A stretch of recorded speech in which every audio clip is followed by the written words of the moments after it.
Hi everyone, चलिए गौर करते हैं राष्ट्रीय राजधानी दिल्ली की तरफ। आप जानते हैं कि दिल्ली में चुनाव खत्म हो चुके हैं, एग्जिट पोल भी आ चुका है। आज हम उसी एग्जिट पोल के बारे में जानेंगे कि एग्जिट पोल में किसकी सरकार बनती दिखाई दे रही है। चलिए जानते हैं। दिल्ली चुनाव का पोल ऑफ पोल्स आ चुका है। टोटल 11 पोल आए हैं। 11 में से 9 पोल में भाजपा की सरकार बनती दिखाई दे रही है। वहीं पर 2 एग्जिट पोल में आम आदमी पार्टी की सरकार बनने के पूरे आसार हैं। दिल्ली विधानसभा की 70 सीटों पर बुधवार शाम को वोटिंग खत्म होने के बाद 11 एग्जिट पोल आए हैं। 9 में भाजपा को बहुमत और 2 एग्जिट पोल में आम आदमी पार्टी की सरकार बनने का अनुमान है।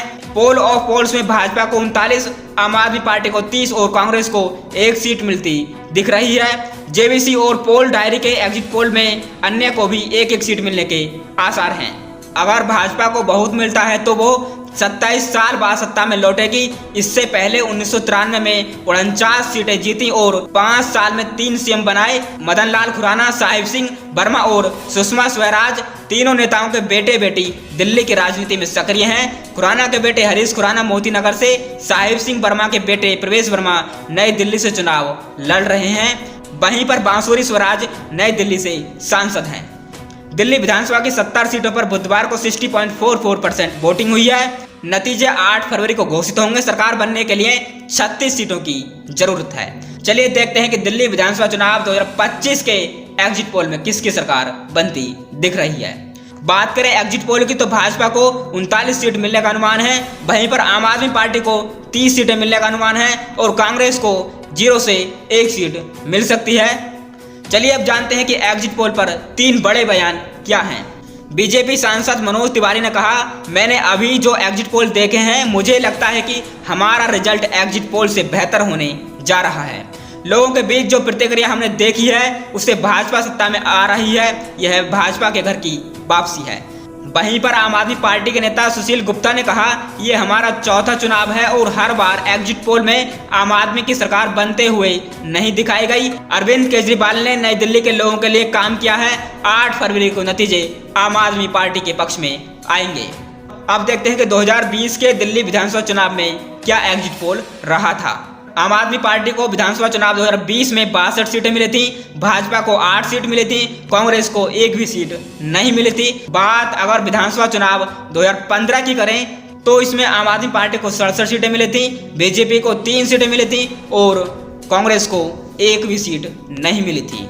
अब देखते हैं एग्जिट पोल 2013 में विधानसभा चुनाव में पार्टियों की क्या कंडीशन थी। आम आदमी पार्टी को 28 सीटें मिली थी, बीजेपी को 31 और कांग्रेस को 8 सीट मिली थी। अब जानते हैं कि एग्जिट पोल क्या होता है। चुनाव के दौरान जनता का मूड जानने के लिए 2 प्रकार के सर्वे किए जाते हैं। वोटिंग से पहले के सर्वे को ओपिनियन कहते हैं। वोटिंग के दौरान होने वाले सर्वे को एग्जिट पोल कहा जाता है। आमतौर पर एग्जिट पोल के नतीजे आखिरी फेज की वोटिंग खत्म होने के 1 घंटे बाद जारी किए जाते हैं। एग्जिट पोल करने वाली एजेंसियों के वॉलंटियर वोटिंग के दिन वोटिंग बूथ पर मौजूद होते हैं। ये वॉलंटियर वोट देकर लौट रहे लोगों से चुनाव से जुड़े सवाल पूछते हैं। वोटर्स के जवाब के आधार पर रिपोर्ट बनाई जाती है जिससे पता चले कि वोटर्स का रुझान किस पार्टी की तरफ ज्यादा है। इस आधार पर चुनाव के नतीजों का अनुमान लगाया जाता है। अब देखते हैं कि लोकसभा विधानसभा चुनाव का समीकरण क्या रहा है। चुनाव में बदलते लोकसभा चुनाव दिल्ली की 7 सीटों पर आम आदमी पार्टी और कांग्रेस ने इंडिया गठबंधन के साथ रहते हुए चुनाव लड़ा था। इसके तहत आम आदमी पार्टी ने 4 और कांग्रेस ने 3 लोकसभा सीटों पर चुनाव लड़ा था, लेकिन सभी 7 सीटों पर भाजपा ने कब्जा जमाया है। इन सभी सीटों पर भाजपा को कुल 54.7%, जबकि इंडिया गठबंधन को 43.3% वोट मिले थे। सभी सीटों पर जीत हार का मार्जिन औसतन 1.35 लाख रहा था। अगर लोकसभा के नतीजों को विधानसभा के चुनाव से लगाकर देखें तो भाजपा को स्पष्ट बहुमत मिलता दिख रहा है। भाजपा 52 सीटों पर जीत रही है। एग्जिट पोल के मुताबिक भाजपा को 52 सीटें, आम आदमी पार्टी को 10 और कांग्रेस को 1 सीट मिलने के पूरे आसार हैं। हालांकि 2019 के लोकसभा चुनाव में भाजपा ने 7 सीटें जीती और 65 विधानसभा सीटों पर बढ़त बनाई थी, लेकिन 2020 में हुए विधानसभा चुनाव में आम आदमी पार्टी ने 62 सीटें जीतने में कामयाब रही। वहीं भाजपा को सिर्फ 8 सीटें मिली थी। इसी तरह 2014 की प्रचंड मोदी लहर में भाजपा 7 लोकसभा सीटें जीतकर 60 विधानसभा सीटों पर आगे रही थी, लेकिन 2015 के विधानसभा चुनाव में आम आदमी पार्टी ने 67 सीटें जीती। भाजपा को केवल 3 सीटें ही मिली थी। विधानसभा चुनाव में करीब 18% स्विंग वोटर्स किंग मेकर साबित होते हैं। दिल्ली चुनाव लोकसभा के करीब 9 महीने बाद होते हैं।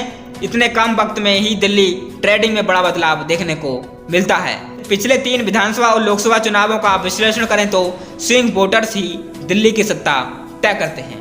दोस्तों, इस प्रकार हमने देख लिया है कि दिल्ली में किसकी सरकार बनने के आसार हैं। एग्जिट पोल के मुताबिक दिल्ली में बीजेपी की सरकार बनने के पूरे आसार हैं। वहीं पर दूसरे नंबर पर आम आदमी पार्टी की सरकार बनने के आसार हैं। लेकिन दिल्ली में कांग्रेस की सरकार बनने के कोई आसार नहीं हैं, 0% भी नहीं है। दोस्तों, फिलहाल के लिए इस वीडियो में इतना ही। मिलते हैं नेक्स्ट वीडियो में, तब तक के लिए जय हिंद।